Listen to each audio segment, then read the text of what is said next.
Mr. Sharp, I want to make sure that you understand and know that I receive, the district attorney's office receives, your attorney will receive all of your disciplinary incident reports from the jail. I have 11 pages of them.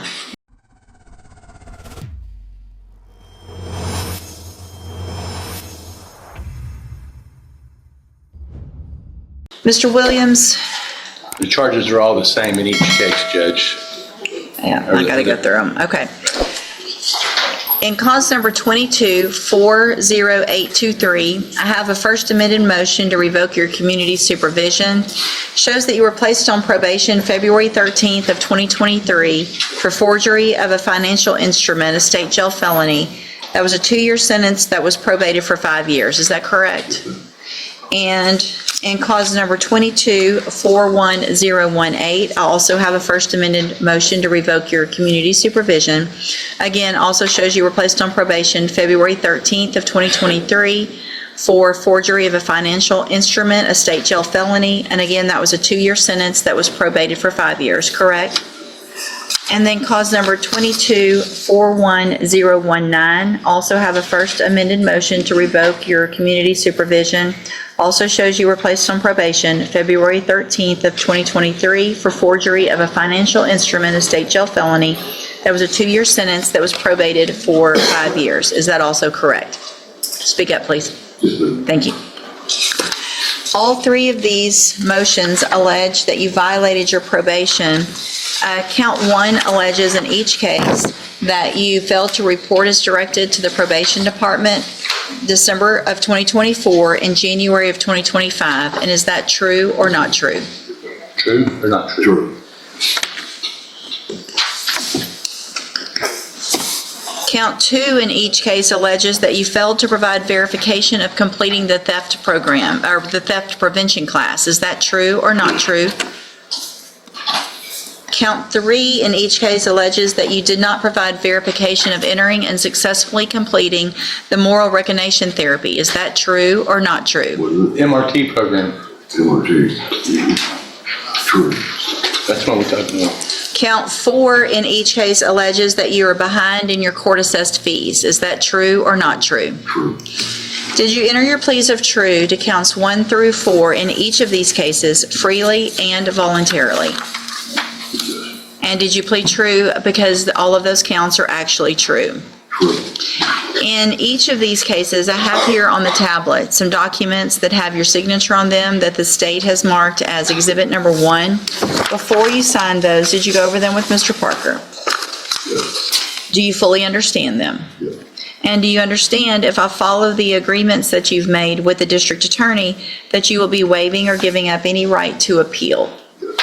State tenders number 1 in each case. Objection. It's admitted in each case. Is there any evidence that Mr. Williams is not competent? No, Your Honor. All right, Mr. Williams, in each of your cases, I'm going to find that you enter your pleas of true to counts 1 through 4 freely and voluntarily. Find those counts true.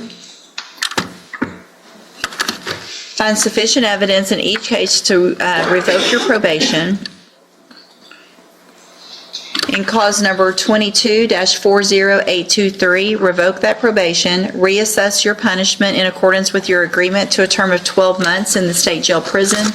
You will receive credit on that sentence for any time that you've been in custody that the law gives you the right to receive. Cause number 22-41018. Find sufficient evidence to revoke your probation, and at this time revoke your probation, reassess your punishment in accordance with your agreement to a term of 12 months in the state jail prison. You will receive credit on that sentence for any time that you've been in custody that the law gives you the right to receive.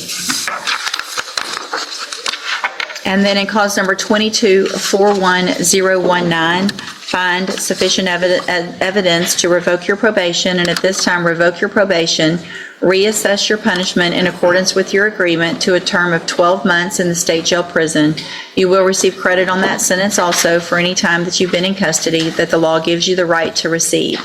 These cases will run concurrently, which means together at the same time. I'm going to hand you the trial court certifications in each of these cases that shows these were agreements that I followed, and so you've waived your right to appeal. When you entered your pleas in these cases, I went over with you the fact that you're ineligible under Texas law to possess a firearm or ammunition. I'm attaching a copy of that because of the judgments. You are ineligible to possess a firearm or ammunition, and if you have questions about that, you can read that document or talk to Mr. Parker, all right? Good luck to you, sir. You can go back with the bailiff. Thank you, Judge. Thank you. Morning, sir. Are you Luther Sharp? Yes, ma'am. Mr. Vasquez, will your client waive the formal reading of the indictment? Yes, Your Honor.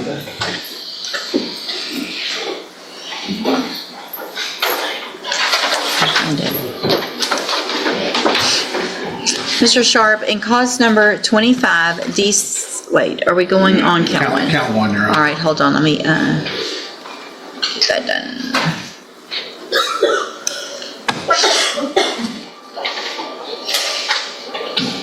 Okay, in 25 DCCR 0916, the state has elected to proceed on count one only.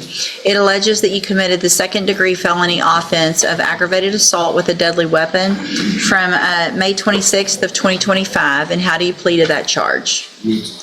Are you pleading guilty freely and voluntarily? Yes, ma'am. And are you pleading guilty because you actually did what they've charged you with? Yes, ma'am. I have here on the tablet some documents that have your signature on them that the state has marked as exhibit number 1. Before you signed these, did you go over them with Mr. Vasquez? Yes, ma'am. Do you fully understand them? Yes, ma'am. And do you understand, if I follow the agreement that you've made with the district attorney, that you will be waiving or giving up any right to appeal?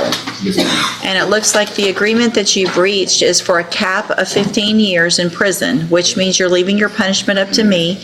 And as long as I don't give you more than 15 years in prison, you can't appeal that. I can give you 15, I can give you less. It'll all be determined on the evidence and information that I receive at a sentencing hearing. Yes, ma'am. You have an absolute right to have a jury come in and do two things. The first is to determine if you're guilty or not.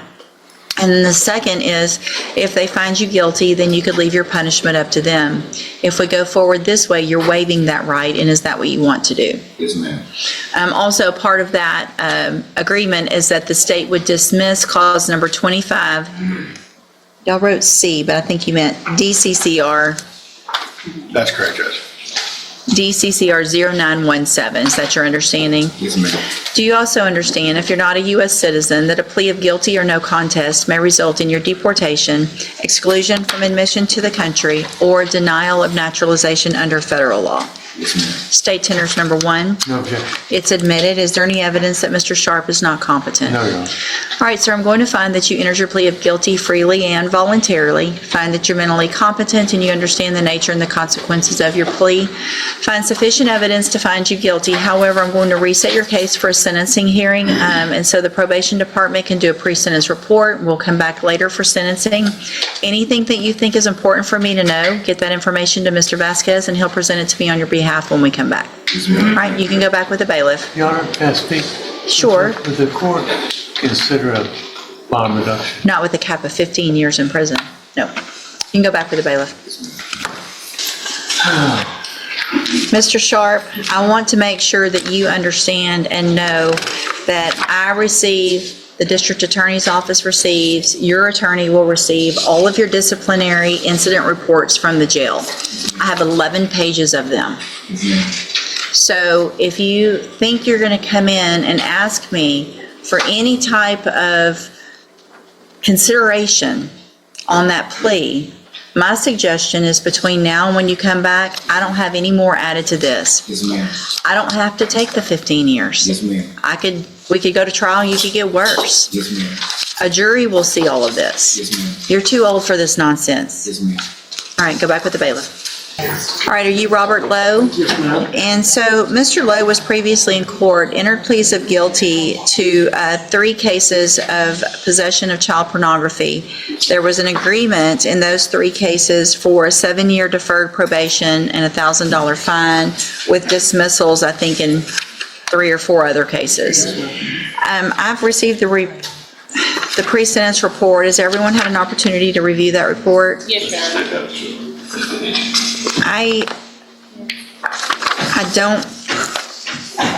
I feel like this is different from some of these types of cases, because Mr. Lowe was actually involved in creating with his own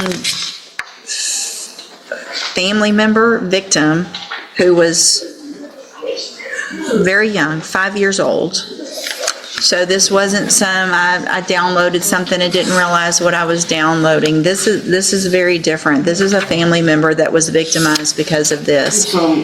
Don't talk right now, okay? And so for those reasons, I do not feel comfortable accepting deferred probations in these cases. So I'm going to reject those plea offers. I don't know, honestly, I haven't thought more about what I would be amenable to other than potentially just letting a jury decide. I'll reset it one time. You guys negotiate, see where you are on it. And if you come up with something, you can contact me. Otherwise, we'll get rejections and get his cases set for trial and let a jury decide one way or the other, okay? I'm just not comfortable with this at all. You can go back with the bailiff. But I already signed for probation. I don't have to accept your probation. I wasn't told that. Yeah, you actually were, because we reset your case for sentencing. And here's the thing, it doesn't matter if you were or not. I'm not accepting the plea agreements, okay? There's nothing you can do at this point other than Ms. Holmes will be out there to visit with you about any other options. And if you don't like those options, or if I don't like those options, then ultimately, that's what a jury is for. If everyone can't agree, and then we get a jury to come in and determine if you're guilty and what the punishment is if you are found guilty, okay? So let's see where we're, I'm not gonna consider any bonds at this time. Yes, Your Honor. I just, his mother is here, and so, but just for the record, because I have spoken with her on several occasions, as well as with Mr. Lowe. They did keep asking me if he would get out today, and my response to both of them was that it's up to the judge at the Okay. end of the day. So Thank you, I Ms. told you Holmes. that yesterday Yes, ma'am. when I visited with you, Yes, ma'am. and I told that to your mother. Yes, That ma'am. ultimately it's up to the court on whether you would be released today and placed on probation. Yes, ma'am. Thank you, Ms. Holmes. You can go back with the bailiff. I can't say nothing else. It's probably not wise right now, okay? Go back with the bailiff.